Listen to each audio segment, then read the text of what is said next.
Are you someone who adores 2000s to 2010s hip hop and popular music who wants to break it down in more depth? Well, you've come to the right place. My name is Chris Cataldo, and this is the Club Paradise Podcast.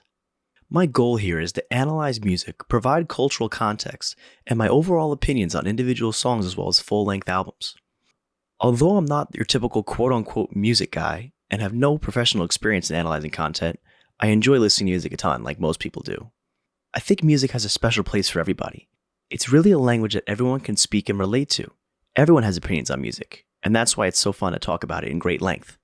As this podcast starts, the first season is going to chronicle the discography of a man who truly epitomizes that time period and has commanded popular music and popular culture ever since.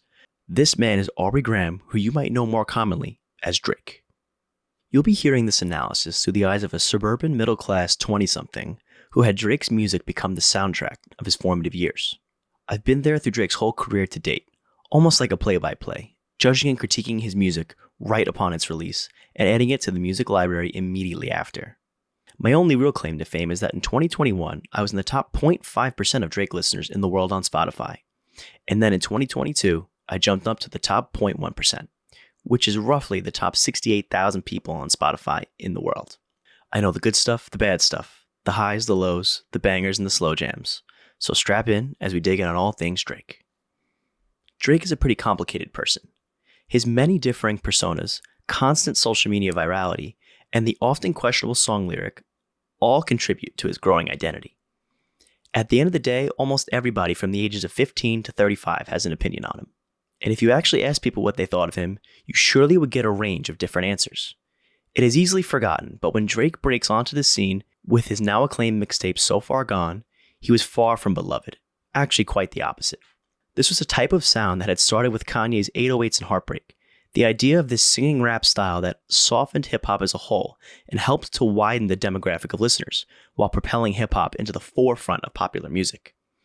Older hip-hop heads of the late 90s and early 2000s were quick to criticize and did not embrace that times were changing and the sounds were changing. Artists at this time were also criticized for their excessive use of sampling, saying how unoriginal songs had become. And in Kanye's case, as well as others, the use of autotune. Many critics of the time thought this was cheating, or it wasn't even hip-hop at all, as it wasn't as widely known how much goes into production of autotune in music. If you listen to Cole Kushner on the Dissect podcast, which I'd highly recommend, he goes into great depth on analyzing Kanye's My Dark Twisted Beautiful Fantasy, and you can see how much thought and production was going into music at this time. And nevertheless, Ye and Drake ventured forward. Early in Drake's career, it was really hard being a Drake fan. He was a soft guy, and not many people wanted to hop on the Drake train, even though the same people would be bumping his music at parties and in their car radios. If you said you were a Drake fan circa 2010, you'd be met with an eye roll, and you immediately had to make your case for why you liked the artist.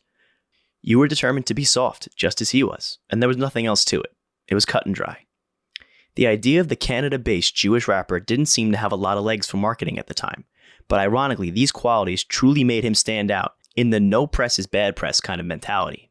There were a lot of haters, just people that didn't want to see him succeed. We had never seen this combination of traits before, so the world had been skeptical on his chances of long-term success. Looking back on it now, I was really just buying penny stocks of what would eventually become a true blue chip stock. Today he can be seen as the too cool for school type, who rarely posts on social media, doesn't need promotion or distribution for an upcoming album, and is doing brand deals in his spare time.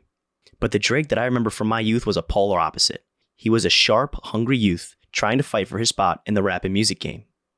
In addition to a serialized Drake analysis, we are going to inspect hip-hop and popular music as a whole, from 2004 to about 2017, which to me has truly been the pinnacle of hip-hop and popular music.